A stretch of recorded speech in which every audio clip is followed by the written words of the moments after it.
Halo teman-teman, selamat datang kembali di Mister Film. Bagaimana kabar kalian hari ini?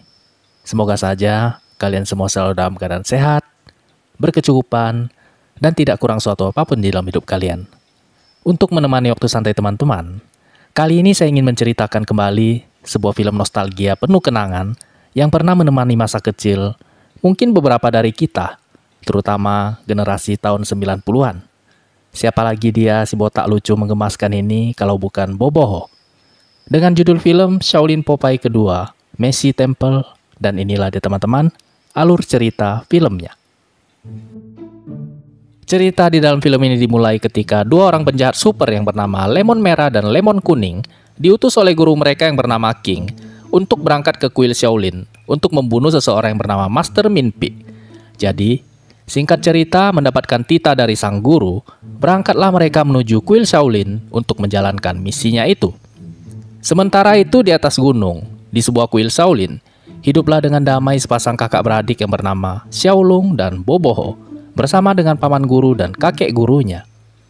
Seperti hari-hari biasanya, aktivitas di pagi hari di kuil Shaolin dimulai dengan menggosok gigi, dan lalu mencukuri rambut di kepala mereka, hingga botak dan plontos. Dan setelah itu, aktivitas kemudian dilanjutkan dengan latihan-latihan kungfu yang sakti dan ekstrim, di mana tampak Boboho sedang berlatih ilmu kepala besi dengan dibantu oleh paman guru yang menumbuk-numbukkan kepalanya ke sebuah lonceng raksasa. Sementara itu, Xiaolong yang kecil-kecil cabai rawit juga tampak sedang berlatih serius dalam menyempurnakan jurus dan ilmu toya saktinya.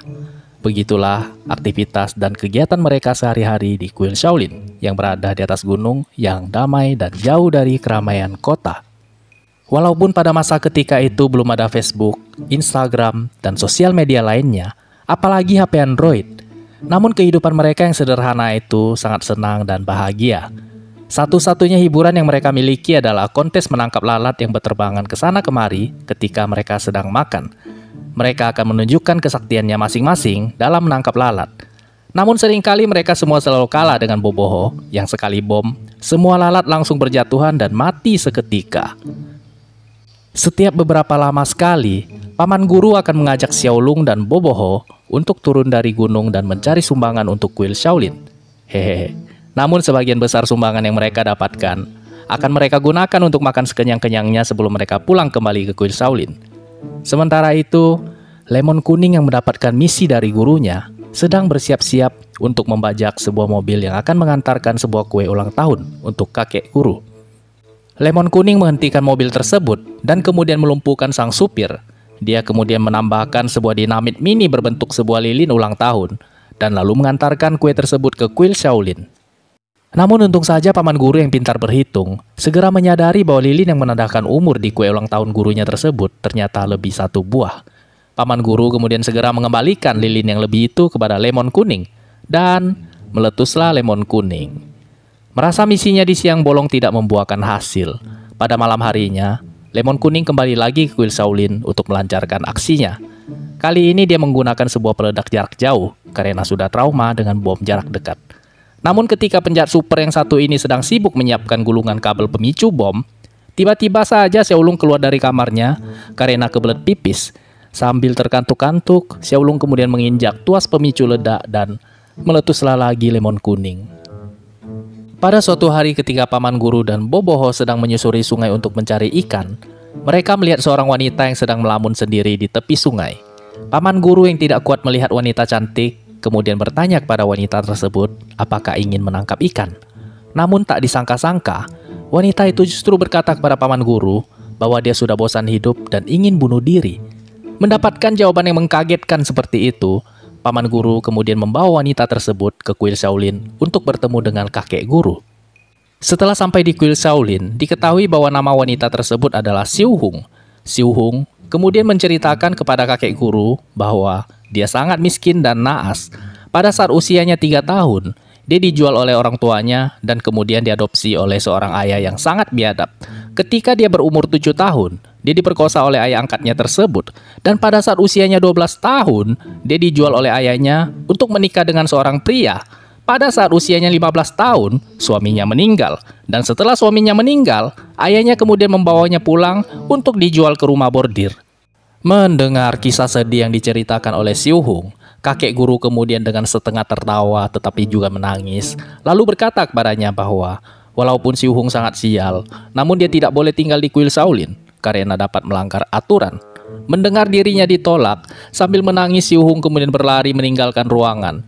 Namun untung saja ada paman guru yang lalu merengek-rengek kepada gurunya supaya memperbolehkan Si Hung untuk tinggal sementara di kuil mereka. Tak kuasa melihat murid kesayangannya merengek-rengek, kakek guru kemudian memperbolehkan Si Hung untuk tinggal selama 1 minggu di kuil Shaolin. Ibarat pucuk dicinta, ulam pun tiba. Hidup paman guru semenjak hari itu pun tiba-tiba saja menjadi indah dan berseri-seri. Tenggelam dalam lautan mabuk asmara, paman guru pun semakin hari semakin tergila-gila kepada Si Hung. Setiap hari dia selalu mengantarkan makanan untuk Si Hung dan tak lupa pula menyertakan sekuntum mawar merah. Paman guru bahkan menyanyikan lagu Hausiang untuknya. Hingga pada suatu malam, ketika sedang duduk berdua, tiba-tiba saja Si Hung bertanya tentang sesuatu yang tidak wajar. Si Hung memancing paman guru untuk berbicara tentang Master Min Pi.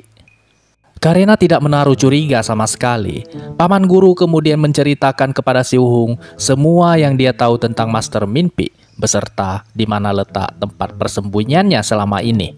Si Hung juga bercerita kepada paman guru bahwa seandainya saja dia mempunyai $100.000, maka ayah angkatnya pasti akan membebaskannya. Mendengar cerita Si Hung tersebut, paman guru tiba-tiba saja termotivasi untuk mencarikan Si Hung uang sejumlah $100.000. Untuk mendapatkan uang sejumlah $100.000, paman guru kemudian mendaftarkan dirinya sebagai stuntman yang siap dihajar sampai babak belur di setiap aksinya. Dari terjatuh dari atas gedung berlantai 20, terlempar dan terguling-guling di dalam sebuah mobil yang sedang terbang, hingga berlari-lari di dalam kostum yang sedang terbakar. Itu semua dilakukan olehnya demi mengumpulkan uang sejumlah $100.000 dan tentu saja demi cintanya kepada Si Hung. Sementara itu di sebuah ruangan rahasia yang berada di bawah kuil Shaolin, tampak Si Hung sedang beraksi untuk membunuh Master Min Pi. Namun niat busuknya ini ternyata sudah terbaca duluan oleh kakek guru yang dari awal memang tidak pernah termakan oleh air mata buayanya. Kakek guru kemudian bertarung dengan Si Hung dan lalu berhasil membuka kedok samarannya. Si Hung yang selama ini dikenal sebagai sesosok wanita lemah lembut dan malang, ternyata tidak lain tidak bukan adalah Lemon Merah, murid King dari aliran sekte setan. Karena ilmu kungfunya kalah melawan kakek guru, Si Hung kemudian menggunakan cara curang dan lalu berhasil mengalahkan kakek guru. 2 hari kemudian, pulanglah paman guru dengan kaki terpincang-pincang sambil meneriakkan nama Si Hung. Hatinya berseri-seri karena di dalam benaknya, dia berhasil membawa pulang segenggam berlian untuk menebus kekasihnya dari tangan ayahnya yang bejat itu. Namun bukannya mendapatkan sebuah pelukan hangat, dia malah terkejut bukan main. Ternyata Si Hung telah menghilang dan malahan gurunya juga telah diculik. Tidak lama kemudian, muncul lemon kuning yang lalu memberikan selembar surat yang diikatkan pada kaki seekor merpati yang sedang terbang. Ternyata di dalam surat tersebut tertulis bahwa apabila mereka ingin menyelamatkan kakek guru, maka mereka harus datang ke kastil tua sekte setan sebelum 7 hari berlalu.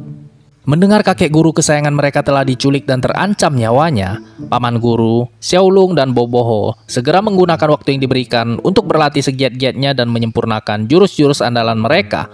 Tampak Xiaolong berlatih keras menyempurnakan tinju dan tenaga dalamnya di bawah pengawasan ketat oleh paman guru. Sementara Boboho juga berusaha sekuat kepala untuk menyempurnakan ilmu kepala besinya. Setelah ilmu mereka cukup sempurna, mereka bertiga kemudian berangkat untuk menyelamatkan kakek guru mereka.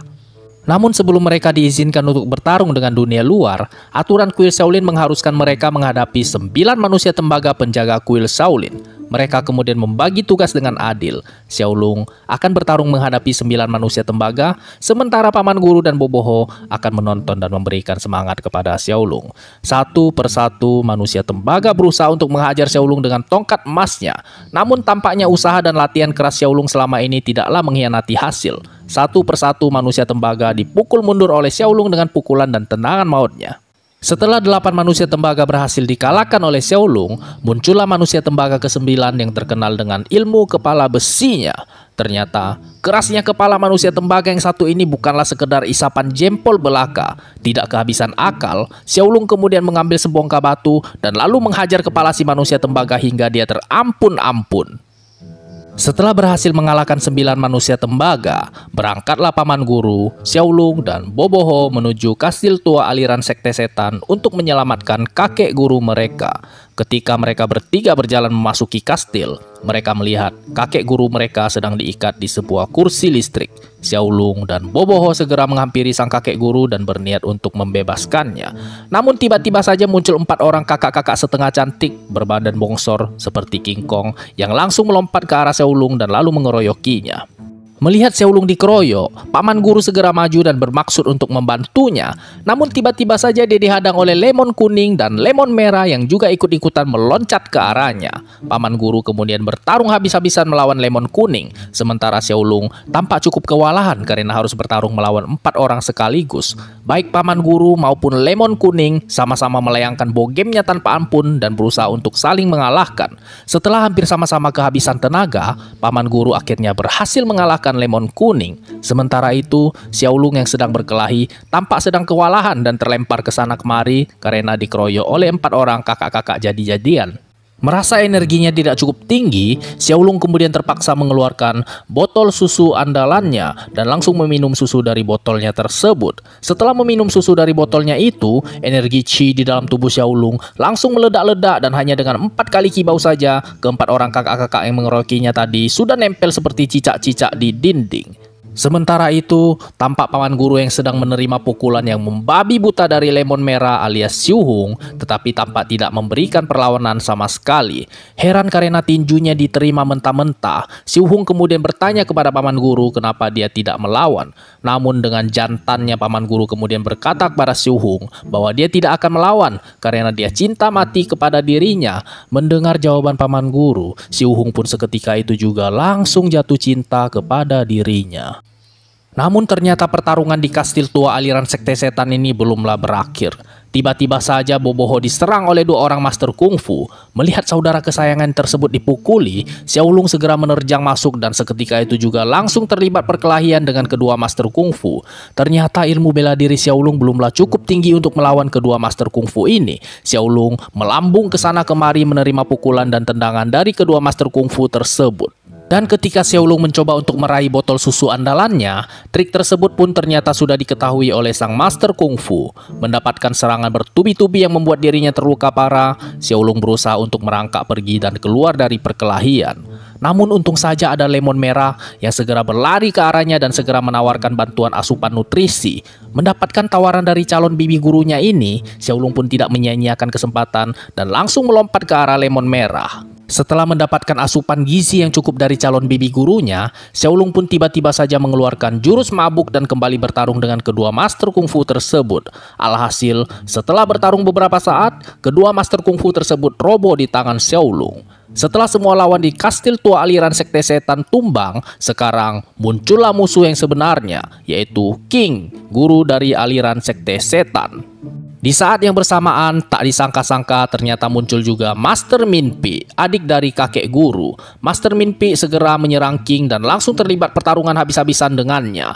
King dan Master Minpi ternyata adalah 2 orang musuh bebuyutan yang telah saling menaruh dendam sejak dari zaman dahulu kala. Setelah bertarung beberapa lama dan saling melancarkan berbagai serangan maut mematikan, ternyata King tidak dapat dibunuh karena dia telah merubah dirinya menjadi makhluk setengah iblis. Melihat adiknya hampir kehabisan jurus, kakek guru kemudian menyuruh Boboho untuk memberikan air kencingnya. Karena menurut kakek guru, satu-satunya cara untuk membunuh King adalah apabila dia diserang dengan menggunakan air kencing dari seorang perjaka Ting Ting. Namun celakanya, Paman Guru malah meleset ketika menyiramkan air kencing dan malah mengenai Xiaolong. Melihat sekujur tubuhnya bermandikan air kencing, Master Minpi kemudian menyuruh Xiaolong untuk segera melancarkan serangan ke arah King. Tinju dan tendangan dari Xiaolong yang sekujur tubuhnya dibasahi oleh air kencing Boboho ternyata ampuh dan membuat sekujur badan King melepuh ibarat tersiram air keras. Tanpa membuang-buang waktu, Master Minpi segera menggabungkan jurus andalannya bersama Xiaolong dan berhasil menghajar mundur King hingga terduduk di sebuah kursi listrik dan kemudian tewas terbakar. Setelah berhasil memusnahkan aliran sekte setan, Master Minpi kemudian pamit dengan kakek guru dan kembali mengasingkan dirinya dari dunia persilatan. Sementara Xiu Hong kini telah resmi menjadi bibi guru dari Boboho dan Xiaolong. Boboho, Xiaolong, dan Paman Guru kembali menjalani hidupnya yang sederhana dan bahagia di kuil Shaolin. Dan film pun selesai. Itulah dia teman-teman, sebuah film nostalgia penuh kenangan yang pernah menemani masa kecil beberapa dari kita di era tahun 90-an. Banyak sekali pelajaran berharga yang bisa kita petik dari sebuah film nostalgia ini. Salah satunya adalah bahagia itu sederhana. Masih ingatkah kita ketika pada zaman dulu, ketika media sosial belum menjadi sebuah gaya hidup, dan ketika kuota internet belum menjadi sebuah syarat utama untuk bisa mengungkapkan perasaan, kita masih juga tetap bisa tertawa riang sembari bermain di bawah hujan yang membasahi seragam sekolah kita hingga berbasah kuyup. Jangan pernah melupakan masa-masa yang teramat indah di kala itu, ketika bahagia itu sederhana. Saya ucapkan banyak terima kasih buat teman-teman yang telah menyempatkan waktunya untuk mendengarkan cerita ini sampai selesai. Jangan lupa dijaga kesehatannya di sana, dan sampai berjumpa lagi di cerita Mr. Film selanjutnya.